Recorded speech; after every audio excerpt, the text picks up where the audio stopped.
सलाम नमस्ते सत श्री अकाल, मैं हूं रजा और आप देख रहे हैं रजाग्राफी। दोस्तों आपको बता दूं कि ये रिपोर्ट जो आप देख रहे हैं ये लेटेस्ट रिपोर्ट है जो कि सुबह फज्र से आपको सारी रिपोर्ट की जा रही है। जी हां दोस्तों, पूरी रात क्या हुआ है वो दूसरी रिपोर्ट में बता चुका हूं, और रात जब खत्म होने वाली थी और जब दिन निकलने वाला था यानी सुबह के 4 बजे, तब से ये रिपोर्ट दी जा रही है। इस रिपोर्ट में आपको बहुत सारी बातें बताऊंगा, जो चीज़ें मेन है वहीं पर आपको 4 बजे का लेटेस्ट अपडेट देने वाला हूं। दोस्तों सुबह 4 बजे, जी हां 18 मई 2021 सुबह 4 बजे सबसे लेटेस्ट हमला हमास की तरफ से, गाजा की तरफ से रॉकेट दागा गया तेल अवीव और अशदोद के बीच में, जो कि काफ़ी ज़्यादा ख़तरनाक था और बहुत ज़्यादा आग देखी गई। और थोड़ी सी तस्वीर हमें मिल पाई है जो कि हम आपके सामने रख रहे हैं, लेकिन और भी तस्वीर आपके सामने आते ही रख दी जाएंगी। लेटेस्ट हमला मैंने आपको दिखा दिया, इसके बाद आप मेन बातें जान लीजिए जो आपके लिए बेहद ज़रूरी है। लेटेस्ट दोस्तों, इजरायली लगातार हमले किए जा रहे हैं, खतरनाक बमबारी कर रहे हैं। इस बात को सारी दुनिया देख रही है, समझ रही है। दोस्तों यहां पर आपको बता दूं, अब इजरायली मीडिया के अनुसार इजराइल की मिलिट्री ने इस बात को एक्सेप्ट किया है कि पिछले 2 हफ्ते से वो लगातार हमास के कमांडर मोहम्मद डैफ को कई बार ट्रैक करके हमला करके ख़त्म करने की कोशिश कर चुके हैं, लेकिन वो इसमें कई बार लगातार नाकामयाब रहे हैं। यानी इजराइल ने अपनी नाकामयाबी एक्सेप्ट करी है। दोस्तों जो लोग हमारे चैनल को देखते हैं वो इस बात को जानते हैं कि मैं ऐसी जानकारी प्रूफ के साथ लेके आता हूं जो कि कहीं और चैनल पर नहीं मिलेगी। इस रिपोर्ट में अब आगे आपको वही जानकारी, इसी तरह की जानकारी देने वाला हूं। दोस्तों फ़लस्तीन टाइम्स की तरफ से ये जानकारी अब पूरी दुनिया को दी जा रही है कि फ़लस्तीन में जो सारे ग्रुप हैं जो आज़ादी के लिए लड़ रहे हैं, जिसमें सबसे बड़ा अल क़स्साम ग्रुप है जिसने ख़तरनाक कहर बरसाया हुआ है, नींद इजराइल की उड़ाई हुई है। इसी तरह से और भी ग्रुप हैं जैसे अल कुद्स ब्रिगेड, अल नासिर साले अल दीन ब्रिगेड, ये तीनों ब्रिगेड एक हो चुके हैं। इसके साथ साथ जो छोटे छोटे टुकड़ियों में काम करने वाले थे वो भी एक हो गए हैं। इनके एक होने से इजराइल की और भी मुसीबत बढ़ चुकी है। इजरायली आर्मी के प्रवक्ता के अनुसार उन्होंने ये इंटरव्यू में कहा है, किससे?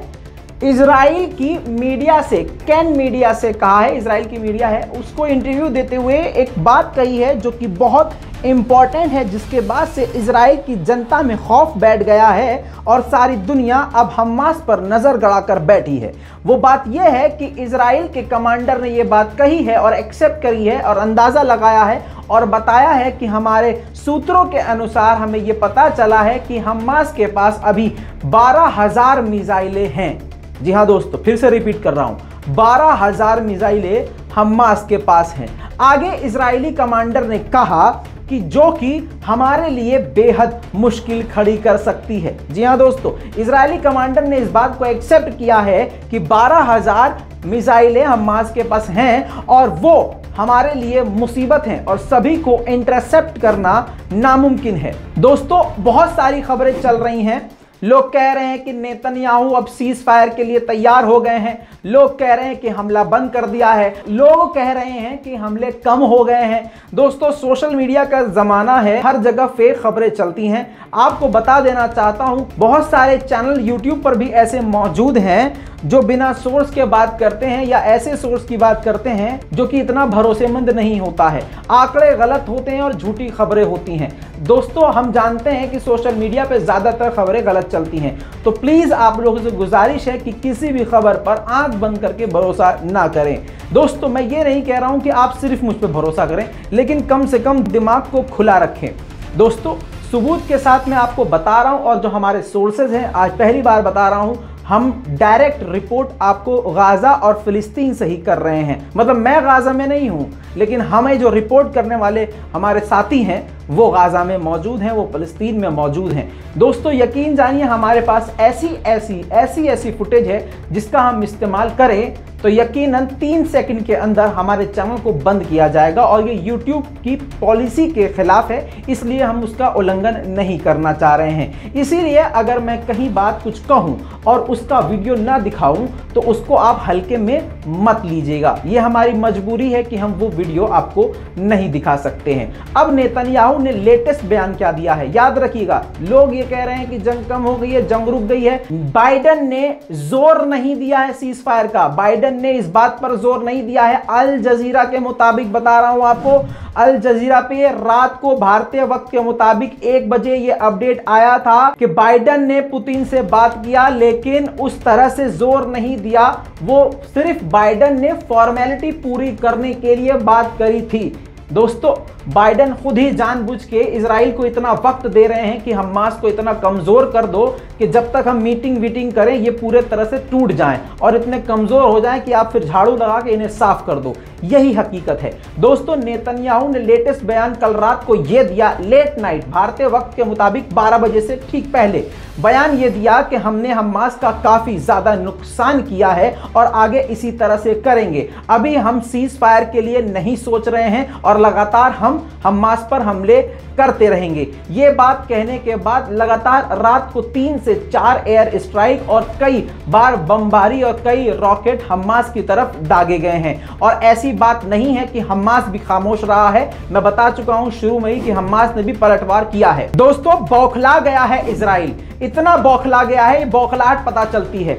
जो समझदार लोग हैं, जो वॉर को जानते हैं, जो वॉर की हिस्ट्री को जानते हैं और सारी प्लानिंग को समझते हैं, जो योजनाओं को समझते हैं, उनको एक्सपर्ट कहा जाता है। और एक्सपर्ट का कहना यह है कि यकीनन पूरी तरह से इजराइल यानी नेतन्याहू बौखला गया है, क्योंकि जो उनकी हरकतें हैं वो चीख चीख के कह रही हैं कि बेचैन हैं। बहुत सारी तस्वीरें वॉर रूम के अंदर से उनके सामने आई है।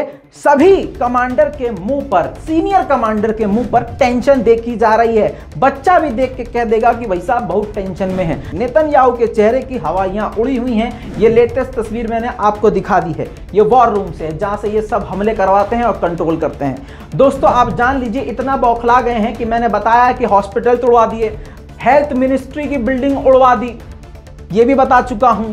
पानी की सप्लाई तोड़वा दी, जहां से सप्लाई हो सकती थी, बिल्डिंग्स तोड़वा दी, सड़कें तोड़वा दी। और कल रात को इंटेलिजेंस मिनिस्टर, इजराइल के इंटेलिजेंस मिनिस्टर का बयान ये आया है कि अब हम गाजा में इलेक्ट्रिसिटी को कट कर देंगे। हालांकि गाजा में पहले से ही इतना बुरा हाल है कि 2 दिन का फ्यूल बचा है और कुछ दिन में अपने आप बिजली वहां कट हो जाएगी। लेकिन इजिप्ट सड़क पर उतर गया है और पूरी तरह से राहत और सहायता पहुंचा रहा है। इन सब चीजों को देखते हुए अब बिजली भी काटने की बात इजराइल ने कर दी है। दोस्तों फिर से एक वो जानकारी जो शायद का यकीनन कोई नहीं देगा। अब सुन लीजिए बोनस वाली जानकारी ये है कि इजराइल आर्मी के प्रवक्ता ने कहा है कि इजराइल ने अपने इतिहास में जिंदगी में पहली बार इतनी मिसाइलों को अपने ऊपर झेला है। जी हां दोस्तों, अब आप अंदाजा लगा लीजिए कि खुद आयरन डोम के मैन्युफैक्चरर्स बनाने वाले कह रहे हैं कि हमारे जो आयरन डोम हैं ये जो हैं 80% ही मिसाइलों को रोक सकते हैं। तो यानी 20% मिसाइलें जरूर गिरेंगी। यही वजह है कि एक साथ 300 मिसाइलें हमास मार देता है, एक साथ 100 मिसाइलें, एक साथ 50 मिसाइलें, वो भी अलग अलग जगह से, अलग अलग डायरेक्शन से, जिससे इनका आयरन डोम कंफ्यूज भी हो जाता है और आयरन डोम को भी कई बार टारगेट किया गया है। तो दोस्तों आप ये समझ लीजिए कि मिसाइलें तो धाए धाए वहां गिर ही रही हैं और अब खुद वहां के यानी इजराइल के आर्मी के प्रवक्ता ने खुद ही कह दिया है कि इतिहास में पहली बार इतनी मिसाइलें अपने ऊपर इजराइल बर्दाश्त कर रहा है। दोस्तों अब वो खबर जान लीजिए जिस खबर के लिए आपने इस वीडियो पर क्लिक किया था। दोस्तों हमास ने जीत का ऐलान कर दिया है। हमास के अब्रॉड मूवमेंट के हेड खालिद मिशाल ने ये कहा है और अल अक्सा टीवी को इंटरव्यू देते हुए कहा है, जो कि आज या कल में आपके सामने किसी और के थ्रू ये बात आ जाएगी, लेकिन रजा गराफी आपको सबसे पहले बता रहा है। उन्होंने कहा है कि हमास की जीत हो चुकी है और ये हमारा दावा नहीं है, ये यकीन है, ये जमीनी हकीकत है, इस पर कोई शर्त नहीं लगा सकता क्योंकि ये सच्चाई है कि हमास जीत चुका है। इतना ही नहीं, आगे उन्होंने ये कहा कि गाजा के लोगों ने, फिलिस्तीन के लोगों ने जियोनी की और जियोनी आर्मी की इमेज को खराब कर दिया है और उनकी औकात दुनिया के सामने रख दी है, उनका घटियापन दुनिया के सामने रख दिया है और वो हमारे सामने काफी कमजोर हैं। और इतना ही नहीं, उन्होंने बहुत बड़ी बात कही। आपको पता है कई सारी मौतें हो चुकी हैं, बच्चे, बूढ़े, बुजुर्ग मारे गए हैं। इसके बाद भी हमास के इन लीडर ने कहा है कि फिलिस्तीनियों का जोश बढ़ता गया है और बढ़ता जा रहा है। और वीडियो रिपोर्ट में जितनी भी मैंने आपको दिखाई है, उस बात से ये बात क्लियर होती है कि लगातार ये बात सच है कि फिलिस्तीनियों का जोश बढ़ता ही जा रहा है। दोस्तों, ये थी एकदम लेटेस्ट ताजा अपडेट। जल्द लौटूंगा और भी बड़ी से बड़ी, बारीक से बारीक जानकारी के साथ, जो कि आपको कहीं और नहीं मिलेगी। इसीलिए हम आपसे कहते हैं, लाल बटन को दबा लीजिए, चैनल को कर लीजिए सब्सक्राइब, ताकि इसी तरह से सारी खबरें आपको आसान जबान में, प्रूफ के साथ, वेरीफाइड खबरें लगातार मिलती रहें। मैं हूं रजा, आप देख रहे थे रजा गराफी। जय हिंद।